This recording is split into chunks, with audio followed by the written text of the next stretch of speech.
Queridos irmãos, nós vamos dar continuação à nossa série de mensagens do livro de Atos, e dessa vez chegamos no capítulo 15, onde nós temos o registro do primeiro grande concílio da Igreja Cristã, que se reuniu em Jerusalém para debater a questão da unidade da Igreja, que estava sendo desafiada pelos requisitos pelos quais os gentios poderiam fazer parte da Igreja de Cristo. Eu vou fazer a leitura e depois queria convidar o reverendo Joselito, que é membro também da nossa equipe pastoral aqui na Primeira Igreja, a orar por nós, vir aqui à frente e orar, e depois nós faremos a exposição. Livro de Atos, capítulo 15, de 1 a 5. Alguns indivíduos que foram da Judeia para Antioquia ensinavam aos irmãos: se vocês não forem circuncidados segundo o costume de Moisés, não podem ser salvos. Tendo surgido um conflito e grande discussão de Paulo e Barnabé com eles, foi resolvido que esses dois e mais alguns fossem a Jerusalém, aos apóstolos e presbíteros, para tratar dessa questão. Encaminhados, pois, pela igreja, atravessaram as províncias da Fenícia e Samaria, e, narrando a conversão dos gentios, causaram grande alegria a todos os irmãos. Quando chegaram a Jerusalém, foram bem recebidos pela igreja, pelos apóstolos e pelos presbíteros, a quem relataram tudo o que Deus havia feito com eles. Mas alguns membros do partido dos fariseus que haviam crido se insurgiram, dizendo: é necessário circuncidá-los e ordenar-lhes que observem a lei de Moisés. Só até aqui, queridos, aqui nós temos o relato do assunto que provocou esse concílio em Jerusalém. Nós vamos orar pedindo a iluminação do nosso Deus, em seguida nós iremos para a exposição. Pastor. Santo Deus, nós te bendizemos nesta noite pela alegria de estarmos aqui e juntos como teu povo voltarmos toda a nossa atenção e o nosso coração à tua palavra. Que privilégio o Senhor nos concede, ó Senhor Jesus. Tu és o dono da nossa vida, o autor da nossa salvação, aquele que com amor e graça tem nos conduzido pelos caminhos do Evangelho e nos aproximado num relacionamento sério com o Deus triuno. Obrigado, Senhor, pela bênção da Tua graça em nosso viver. Pedimos, ó Deus, que o nosso coração esteja aberto e desejoso para acolher aquilo que Tens preparado para nós nessa noite. Tu possas continuar usando o reverendo Augustus na exposição da Tua palavra e que ela chegue até nós como dádiva do alto. Possamos viver para o Teu louvor a partir de hoje de uma maneira mais consagrada, mais dedicada. Cuida de nós, então, e aceita a nossa vida no Teu altar. Te imploramos, dá-nos mais da Tua graça. Por Jesus Cristo. Amém. Amém. Amém. Obrigado, pastor.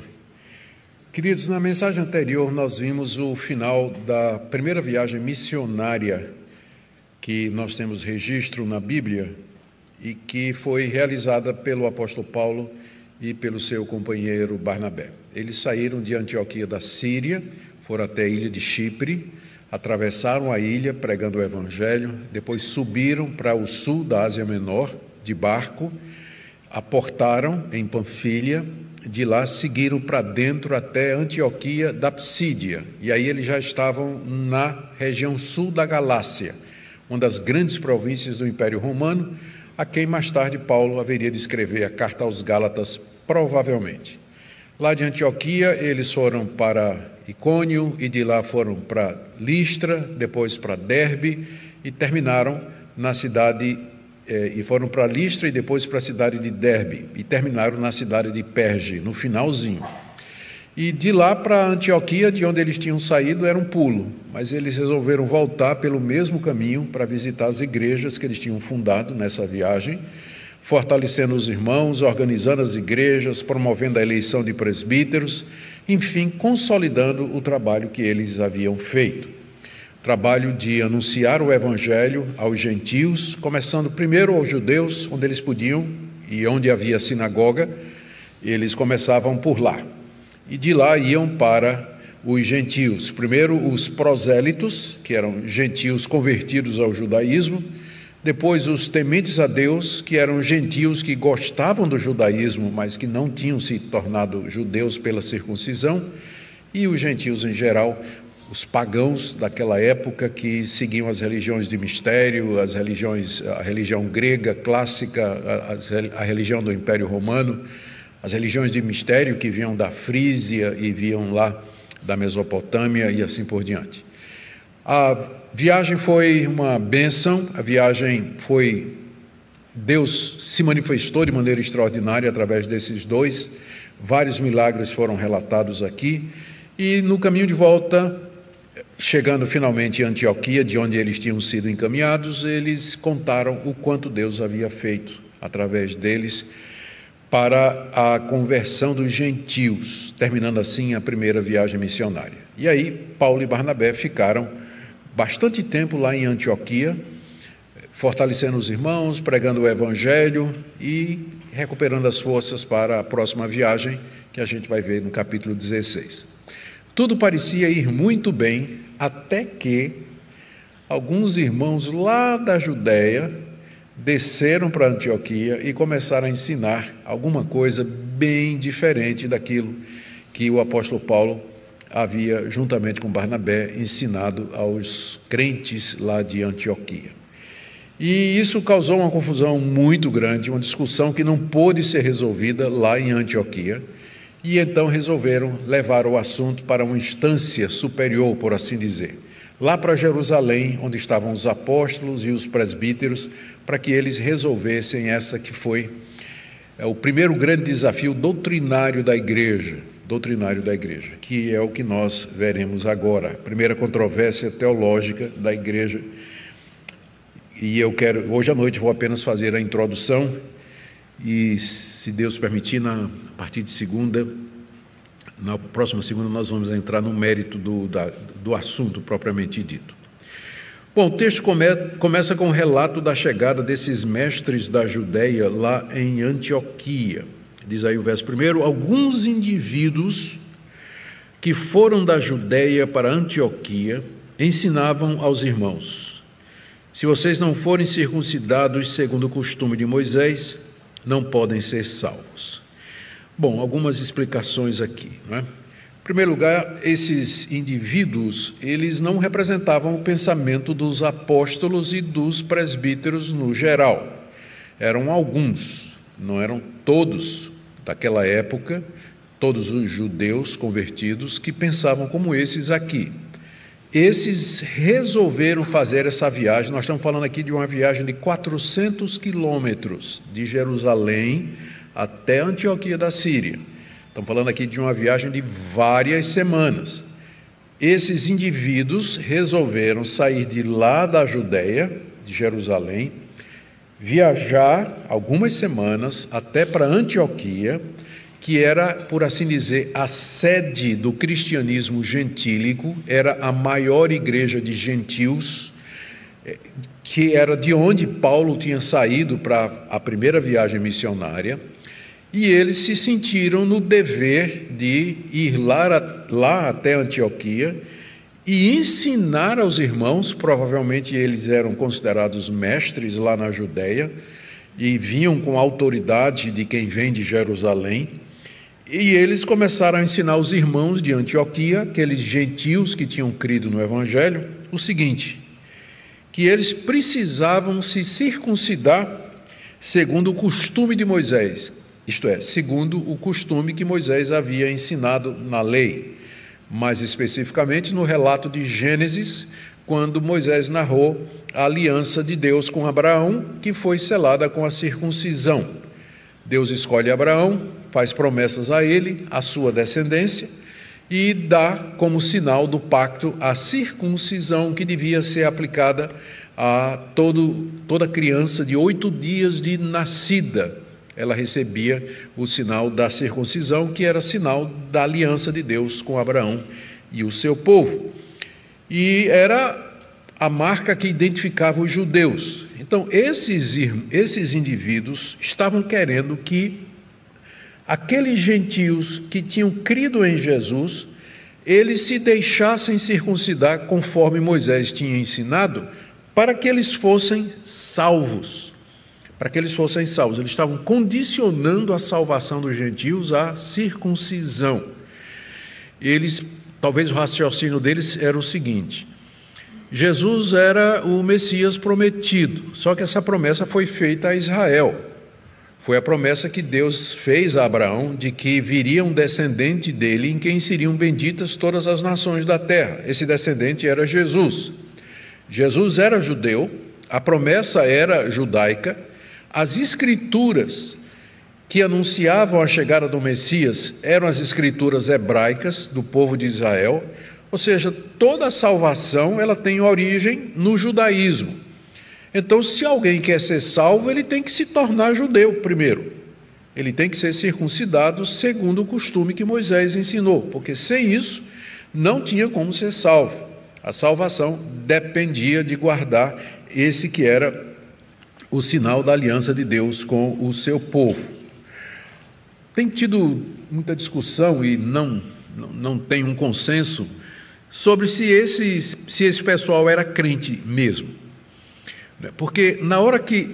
Olha a dificuldade. Aqui eles estão exigindo a circuncisão como condição para a salvação. Então, segue-se que eles criam que era preciso guardar as obras da lei para que sejam salvos. Então, com certeza, eles não entenderam direito o caminho de Deus. O caminho de Deus é que nós somos salvos pela graça, sem as obras da lei. Aqui eles estão pedindo obras da lei a todo aquele que crê, para que possa ser salvo. Mais adiante no texto, aqui no verso 5, a gente vai chegar lá, Lucas diz que alguns membros do partido dos fariseus que haviam crido se insurgiram dizendo: é necessário circuncidá-los e determinar que observe a lei de Moisés. Então, Lucas está dizendo que eles tinham crido.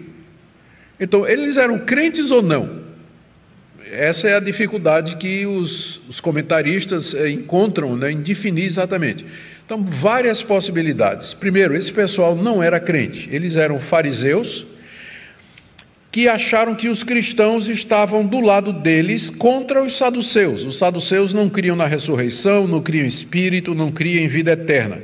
Mas os cristãos acreditavam em ressurreição, em vida eterna e vida depois da morte. Criam em anjos e criam no espírito. Então os fariseus estavam mais próximos dos cristãos do que dos saduceus. Então muitos deles se tornaram cristãos sem que tivesse havido realmente uma conversão ou coisa dessa natureza. Essa é a primeira possibilidade. A segunda possibilidade é que eles tinham crido de fato que Jesus era o Messias, mas eles ainda não tinham crescido no entendimento. É comum um novo convertido ainda não... A cabeça de um novo convertido não fica arrumada em 10 dias, uma semana, um mês. Leva tempo até que a cabeça do novo convertido se organize, ele começa a fazer sentido das coisas a partir dessa nova perspectiva, com o coração mudado, ele enxerga a vida de uma outra maneira. E aí ele vai colocando as coisas no lugar. Então é possível que eram fariseus que se converteram, mas que ainda não haviam entendido plenamente o significado da graça. Uma terceira possibilidade é que esses fariseus tinham entendido que Jesus era o Messias de Israel, mas só que eles não entendiam que o Messias teria vindo libertar Israel, primeiramente, da culpa do pecado, mediante o seu sacrifício na cruz. Eles queriam entender Jesus mais como um Messias típico líder da nação de Israel, mas com nada ou pouca coisa a ver com o resgate dos pecados, salvação pela graça ou qualquer coisa assim.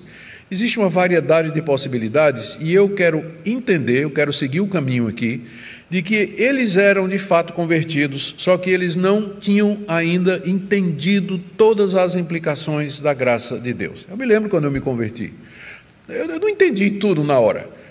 Nada.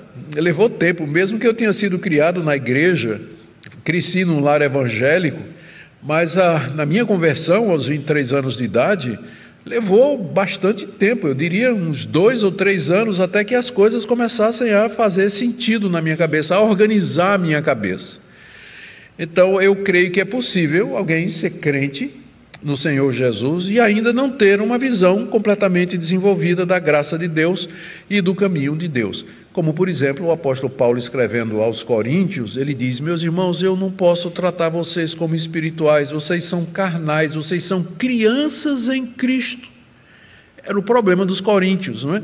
Que eles pensavam, eles tinham uma ideia muito errada de santificação, do que era a plenitude do Espírito, e eles achavam que eram espirituais, e Paulo dizia: vocês são crianças em Cristo.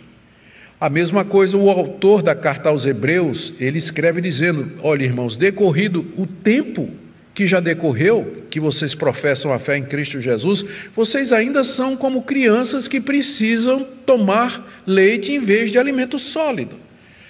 Não está negando que eles eram crentes, nem a carta aos Hebreus e nem Paulo escrevendo aos Coríntios.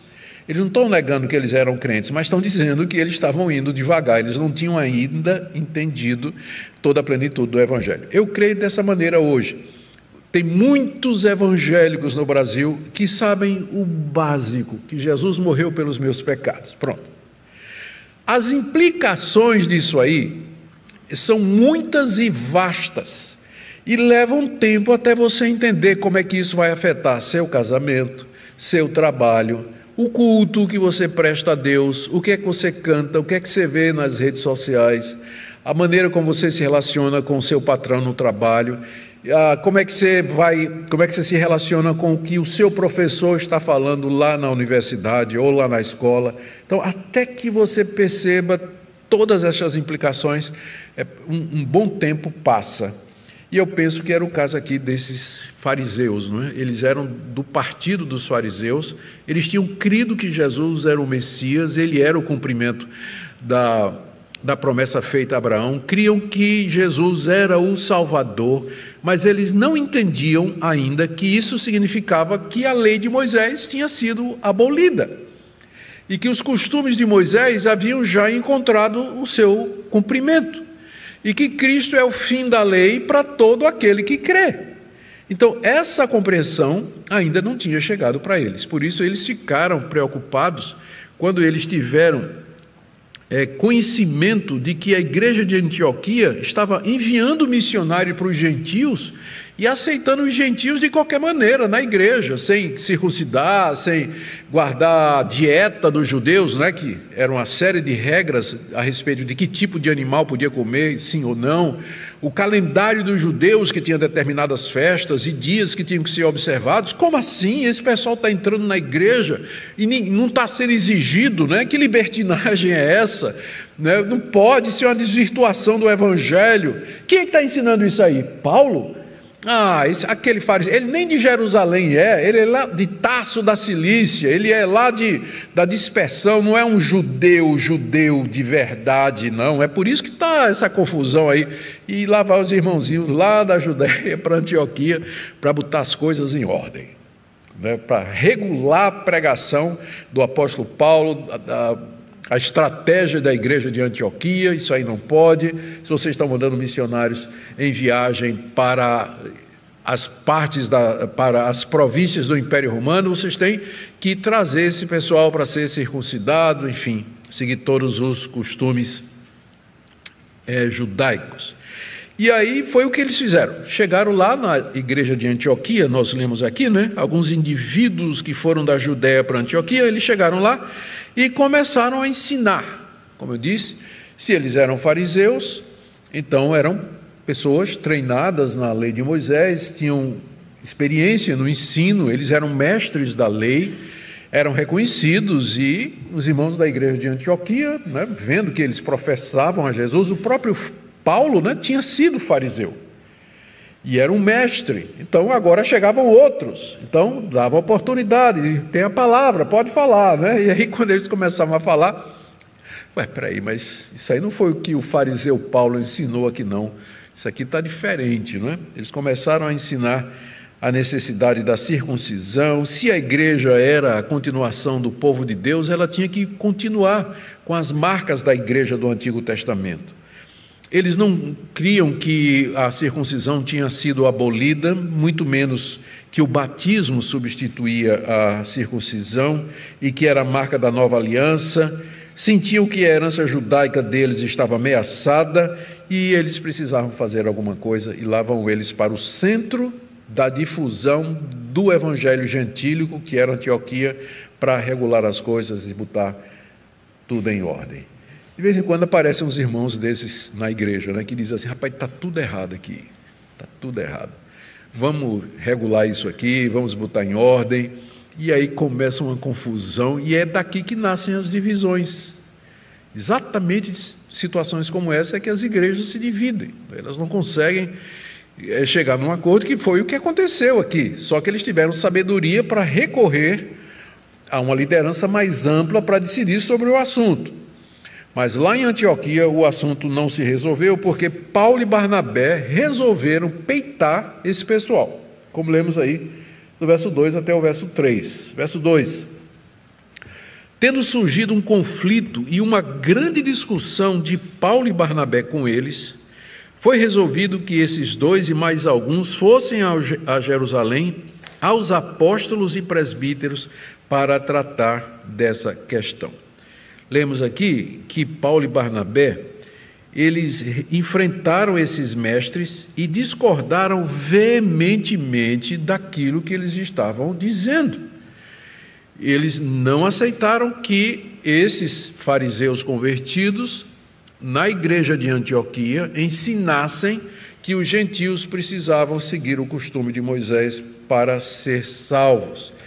Eu posso até imaginar que Paulo e Barnabé, na verdade, eles insistiram que a justificação do crente, a justificação do pecador, era conforme Abraão, o pai da fé. Abraão foi justificado pela fé antes de Moisés, antes de ser circuncidado. E aí começou toda aquela discussão que a gente vê traços na carta aos Gálatas, que Paulo vai escrever algum tempo depois, e especialmente na carta aos Romanos, o apóstolo Paulo discutindo e dizendo: queridos, a lei, ela tinha um propósito, ela não foi dada para salvar, ela foi dada como antecipação do Messias, apontava para Cristo. A lei serviu de aio, de mestre para nos conduzir, de pedagogo para nos conduzir a Cristo, mas ela mesma não salva ninguém. Se o judeu quiser continuar judeu, ele pode fazer isso, mas ele não pode exigir isso dos gentios. Isso Paulo nunca foi contra. Um judeu que se convertesse e ele quisesse circuncidar seus filhos, guardar as festas religiosas dos judeus, Páscoa, Pentecostes, Tabernáculo, etc., festa dos pães asmos, só comer carne permitida pela lei, Paulo não tinha problema com isso. Você é judeu, essas coisas são marcas identitárias da sua raça, é sua cultura. Então, ser um bom cristão não significa ser um mau judeu. O próprio Paulo fez votos, o próprio Paulo, ele ia regularmente à sinagoga. Paulo, pelo menos 2 vezes no livro de Atos, ele quer estar em Jerusalém para a festa da Páscoa. Então, Paulo continuou com algumas práticas judaicas. Claro, ele não esperava a salvação por meio dessas coisas, mas essas coisas eram o que marcava o judeu no primeiro século. Se você perguntasse a alguém do século I o que é um judeu, ele ia responder assim: é alguém que não faz nada no sábado, não come carne de porco, e quando o filho nasce, faz operação de fimose no filho. Então, era a marca do judaísmo. Até hoje, no dia de hoje, judeus que são ateus, eles praticam essas coisas, porque deixou de ter um conteúdo religioso para eles, faz parte da cultura deles. Então Paulo não tinha problema. O problema era se você quisesse impor isso aos gentios que não eram judeus como condição para a salvação. E aí a briga foi feia, né? Briga de foice, né? Como a gente diz assim. Paulo e Barnabé enfrentaram lá os mestres, a gente não sabe quantos eram, e disseram: não, vocês estão errados, não é isso que... essa aí não é a verdade de Deus. E a discussão cresceu, virou uma contenda de grandes proporções, como está dizendo aí no início do verso 2, né? Surgido um conflito e grande discussão. Então foi bate-boca mesmo, né? De lado a lado, argumento de um lado, argumento do outro, e a ponto de que a unidade da igreja estava ameaçada. Esse foi o primeiro grande desafio teológico. Afinal, gentios têm que se tornar judeus para ser salvos? Eles precisam guardar os requerimentos da lei de Moisés para poder sentar à mesa com os judeus convertidos? Qual é a base para a comunhão entre judeus e gentios que creem no mesmo Messias? Como resolver isso? Era esse o grande desafio, né? A igreja então resolveu levar o assunto a Jerusalém. Foi resolvido, verso 2, foi resolvido que esses dois, Paulo e Barnabé, e mais alguns fossem a Jerusalém, aos apóstolos e presbíteros, para tratar dessa questão. O assunto era da maior importância para a unidade da igreja, especialmente porque a igreja de Antioquia estava prestes a dar início à segunda viagem missionária do apóstolo Paulo, então era importante resolver isso aí. E já que eles não conseguiam resolver em Antioquia, iriam a Jerusalém. Por que Jerusalém? Porque lá era, por assim dizer, a igreja mãe, foi onde tudo começou. É lá que estavam os apóstolos, os 12 apóstolos de Cristo. Era lá que estavam os presbíteros, que tinham sido eleitos para, juntamente com os apóstolos, guiar o cristianismo nascente. E era lá, portanto, que o assunto teria que ser resolvido. E aqui a igreja de Antioquia demonstra uma sabedoria muito grande. Em vez deles racharem, e aí surgiu Igreja de Antioquia dos Judeus, Igreja Gentílica de Antioquia. Já pensou? A primeira grande divisão, né? Em vez de fazer isso, eles resolveram lutar pela preservação da unidade e disseram: vamos procurar quem pode ter uma palavra final sobre isso, se é necessário ou não a circuncisão para a salvação. E Jerusalém era o local. E aí Paulo e Barnabé partem para Jerusalém com a bênção da igreja de Antioquia, que designou mais alguns irmãos, para que fossem com eles tratar dessa questão. Diz aí o verso 3: encaminhados, pois, pela igreja, atravessaram as províncias da Fenícia e Samaria, e narrando a conversão dos gentios, causaram grande alegria a todos os irmãos. Eles foram acompanhados, era uma viagem de 400 quilômetros, como eu disse, né, várias semanas provavelmente.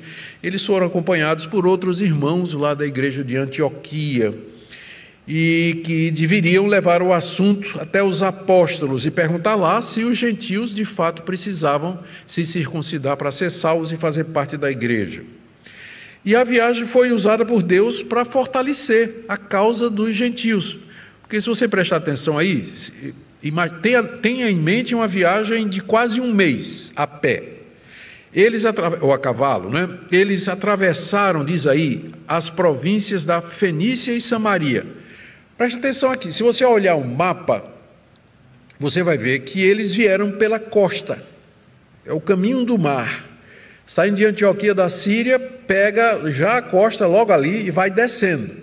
Passa primeiro pela Fenícia, e lá tem Tiro, Sidom, onde Jesus ministrou, e aí eles entram passando por Samaria até chegar em Jerusalém. Samaria já tinha sido evangelizada, está lá em Atos capítulo 8. Então tinha muita igreja dos samaritanos que foram recebidos e não precisaram guardar a lei de Moisés. Pedro e João estiveram lá, oraram com eles, o Espírito Santo desceu sobre eles, não foi feito nenhum requerimento de guardar a lei de Moisés. Então as igrejas dos samaritanos, elas estavam muito felizes, né, com a notícia de que os gentios também tinham recebido a palavra de Deus. Devia ter também muitas igrejas ali na região da Fenícia. Lembra que ali próximo tinha Cesareia, que foi onde Pedro pregou o evangelho a Cornélio e a toda a sua casa. Era ali naquela região. Então toda aquela área dessa viagem estava cheia de igreja. E provavelmente era dessa forma que Paulo e os demais viajavam. Eles chegavam numa cidade, indagavam onde é que tinham os irmãos e se hospedavam com os irmãos. A igreja se reunia nas casas e aí Paulo e Barnabé contavam: nós estamos indo a Jerusalém para dizer o que é que Deus fez por nós, ou através de nós, entre os gentios. Quantos gentios se converteram, sinais e prodígios, e eles ficavam, diz aqui o texto, né? Olha aí, narrando a conversão dos gentios, e causaram grande alegria a todos os irmãos. A igreja toda se alegrou, né? Quando tiveram notícia da conversão dos gentios. Os samaritanos e os que já tinham crido ali na região da Fenícia, eles, em vez de ficarem emburrados, dizendo, não, tem que circuncidar esse pessoal, na verdade eles ficaram alegres, né? Graças a Deus, o evangelho está avançando pelo mundo, mais e mais pessoas estão conhecendo a Jesus, e Paulo e Barnabé receberam o apoio das igrejas entre Antioquia e Jerusalém. Estava tudo com eles, estava tudo apoiando a Paulo e Barnabé a respeito desse assunto. No verso 4 nós lemos aí da chegada deles em Jerusalém. Eles são muito bem recebidos pela igreja, pelos apóstolos e presbíteros. Verso 4. Quando chegaram a Jerusalém, foram bem recebidos pela igreja, apóstolos, presbíteros, a quem relataram tudo o que Deus havia feito com eles. Vocês lembram que Paulo e Barnabé já eram conhecidos dos apóstolos, porque depois que Paulo se converte, no caminho de Damasco, prega um tempo lá, é expulso de lá, ele vai para Jerusalém, que é a primeira visita dele a Jerusalém, depois de convertido. É lá que ele conhece Pedro, João e os demais apóstolos, e é lá que Barnabé apresenta Paulo aos apóstolos. Foi Barnabé que apresentou Paulo aos apóstolos, então eles já eram conhecidos da igreja de Jerusalém. Então, a igreja os recebe com muita alegria, e diz aqui o texto que os dois contam, e eu queria que você prestasse atenção aqui, a quem relataram tudo o que Deus havia feito com eles. Tem dois tipos de relatório, né? Tem o relatório em que você diz o que é que você fez, e o outro relatório, o outro tipo é o que é que Deus fez através de nós. Eles aqui dão todo o crédito a Deus. Eles vão dizer, olha, milhares, centenas de gentios se converteram, milagres foram feitos. Eles falaram da conversão do governador da ilha de Chipre, procônsul Sérgio Paulo, falaram do juízo de Deus contra o falso profeta Bar Jesus, através de Paulo, falaram da conversão de judeus prosélitos tementes a Deus em Antioquia, Icônio, Listra e Derbe, contaram aquele milagre que Paulo fez em Listra, levantando aquele coxo, não é? A ponto de que a cidade inteira pensava que era Júpiter e Mercúrio, que eram deuses gregos, que tinham descido até a terra. Tal a demonstração de poder. Eles contaram a perseguição que os judeus fizeram em cada cidade. Eles disseram tudo o que Deus tinha feito através deles para trazer os gentios ao conhecimento do Evangelho. E, com certeza, os presbíteros, os apóstolos e toda a igreja de Jerusalém estava feliz com isso, porque eles já tinham entendido, pouco tempo antes, capítulo 11, eles tinham questionado Pedro a respeito de Pedro ter pregado o evangelho aos gentios. E quando Pedro explicou o que é que Deus fez, aquela visão do lençol, a descida do Espírito Santo lá na casa de Cornélio, a igreja se aquietou e aceitou. Então isso aqui não era novidade, já estava mais ou menos resolvido de que os gentios eram aceitos na igreja sem necessidade dos costumes judaicos. Mas, veja como começa o verso 5, né? Mas alguns membros do partido dos fariseus que haviam crido se insurgiram, se revoltaram. Eles disseram, nós não aceitamos isso. Isso se está dizendo que eles se insurgiram, é porque está pressupondo de que já havia um consenso de que não era para exigir nada dos gentios. Os fariseus se insurgiram contra esse consenso, que já estava se formando, já estava formado a respeito da situação dos gentios dentro da igreja. E eles se levantaram e disseram, né, eles eram fariseus que tinham crido, aquilo que eu falei, eles eram crentes, mas ainda não tinham percebido todas as implicações do que Cristo havia feito na cruz do Calvário. E eles então disseram, é necessário circuncidá-los e observar e de ordenar-lhes que observem a lei de Moisés. É necessário para que eles sejam salvos, para que eles façam parte da igreja, para que eles sejam um conosco, para que a igreja seja una, para que a unidade seja preservada, é preciso que eles se tornem, entrem no judaísmo, para que possam ser cristãos, para que possam, de fato, ser recebidos como cristãos verdadeiros. Bom, o que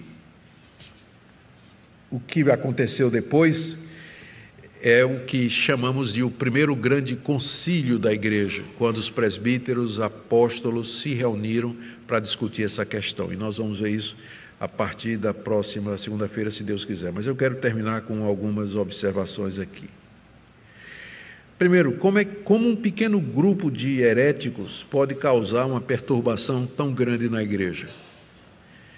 É assim que começam as divisões, eu já falei sobre isso, e as contendas dentro da igreja. É um grupo pequeno que se insurge contra aquilo que é o consenso estabelecido e bíblico, está correto, mas eles acham que tem uma compreensão superior àquela dos apóstolos de Cristo, no caso aqui, mais do que o próprio Paulo, e daquilo que a igreja de Jerusalém já tinha resolvido, no caso de Cornélio, e eles querem apresentar uma novidade ou uma doutrina que eles entendem que é essencial e crucial.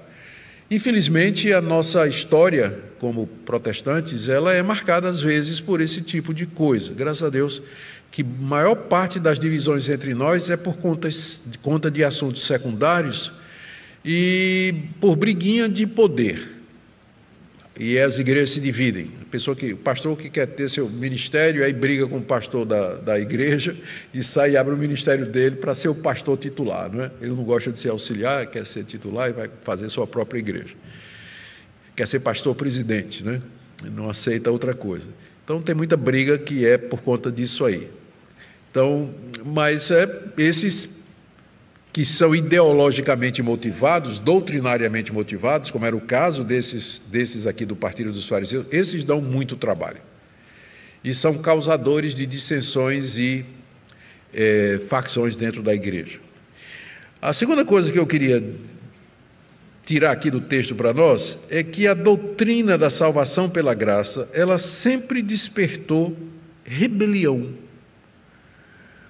Somos salvos pela graça, não é por mérito, não é por nada que você faz, não é porque você merece, não é porque você é bom, não é porque você segue regras, não é porque você cumpre determinadas práticas, não é porque você é circuncidado, não é porque você segue o calendário hebraico, não é porque você segue a dieta dos judeus, come umas coisas e outras não. Nós não somos salvos por absolutamente qualquer método que tenha como base algo que nós fazemos. O nome para isso é obras. Nós não somos salvos por obras religiosas, de caridade, de moralidade, de espiritualidade. Por quê? Porque nós somos pecadores e as nossas melhores obras, elas estão manchadas pelo pecado. Portanto, elas são inaceitáveis diante de Deus. Mesmo o melhor de nós, os seres humanos mais elevados que possa haver no planeta, eles estão tingidos pelo pecado em todas as suas faculdades. Então, seus pensamentos, suas emoções, suas decisões, de alguma forma, estão manchados pelo pecado. E, portanto, são inaceitáveis diante de Deus. Se você pensa que, de alguma maneira, você vai ser aceito por Deus, você vai ser salvo, você vai morrer e vai para o céu, ou vai encontrar o favor de Deus porque você merece, porque você fez alguma coisa, você ainda está como esses fariseus aqui, você ainda não entendeu o Evangelho. Você ainda não entendeu o Evangelho. A mensagem da graça, ela sempre provoca reações. Do tipo assim, mas essa é uma mensagem muito perigosa, porque uma vez que a pessoa está convencida de que é salvo pela graça, sem obras, ela vai se sentir à vontade para viver de qualquer maneira. Já que eu sou salvo não pela minha conduta, mas pelo que eu creio, se eu tenho fé em Jesus, eu posso me comportar de qualquer maneira. E Deus vai me salvar, porque o que salva é a fé e não as obras, certo? Né? Sim e não, você está tirando uma conclusão indevida de uma doutrina correta. Nós somos salvos pela graça, só que a graça de Deus, ela nos salva não somente da culpa do pecado, mas do domínio do pecado sobre nós. O problema com esse tipo de raciocínio é que ele é reducionista, ele reduz a graça de Deus apenas à questão da culpa, mas nosso problema é muito mais grave. Não somente somos culpados, mas somos contaminados e dominados pelo pecado. A graça de Deus se manifesta nos salvando da culpa e do domínio do pecado. Eu sou livre para fazer a vontade de Deus. Então, quando a graça alcança alguém, muda o status daquela pessoa diante de Deus, ela de culpado e condenado, ela passa a ser salvo e muda o princípio fundamental da sua vida. Em vez de ele estar orientado agora para o pecado, ele agora é uma nova criatura. O Espírito Santo habita nele, ele é orientado para Deus e para as coisas de Deus. Há uma mudança. A graça, ela muda. Ela não é, na famosa frase, uma graça barata, mas ela é uma graça que faz essa transformação. E a última coisa que eu gostaria de trazer para vocês nessa noite, tirando desse texto aqui, é a necessidade da gente lutar para defender e estabelecer a verdade. Eu creio que falta muito isso hoje. O nosso século hoje, a maneira da nossa sociedade viver, a maneira do nosso povo pensar, não permitiria o surgimento de pessoas como Paulo e Barnabé, que se levantaram e fizeram uma confusão. Disseram, não, nós não vamos aceitar esse tipo de erro. Isso aqui é contra o Evangelho de Cristo. Nós não vamos nos submeter. Se quiser brigar, vamos até o fim. Vamos para Jerusalém discutir lá. Se é lá que a gente vai brigar, vamos brigar lá. Então, hoje em dia, a gente prefere dizer assim, não, isso é apenas uma questão de opinião, não é? Esses fariseus são nossos irmãos, eles estão ensinando alguma coisa assim, não é bem a verdade, mas que mal pode haver, não é? E é bom que a gente tenha muitas opiniões na igreja, não é isso? Porque as pessoas precisam pensar esse negócio de verdade absoluta, só tem uma verdade, um caminho. Se Paulo e Barnabé acreditassem que tem versões diferentes do Evangelho, e todas elas válidas, eles não tinham feito essa confusão. Eles fizeram essa confusão exatamente porque eles disseram, existe uma interpretação correta do Evangelho e as outras são falsas. Infelizmente, a nossa época é uma época em que não se permite muito isso, né? As pessoas tendem mais a levar de qualquer jeito, não vão prejudicar ninguém, não é politicamente correto. Mas nós precisamos saber que, embora o Evangelho seja de Deus, ele nos deu a tarefa de lutar pela verdade que uma vez por todas foi dada aos santos. E é nossa obrigação nos levantar. Se brigar preciso for, brigaremos, e enfrentar o erro e os falsos profetas, para que a verdade de Deus permaneça entre nós. Cada geração de cristãos tem essa responsabilidade de preservar a verdade de Deus, que é que somos justificados gratuitamente, mediante a graça de Deus pela fé em Cristo Jesus. Que Deus nos dê coragem, força, nessa geração, irmãos, para lutar pela verdade do Evangelho, como nós vemos aqui. Amém?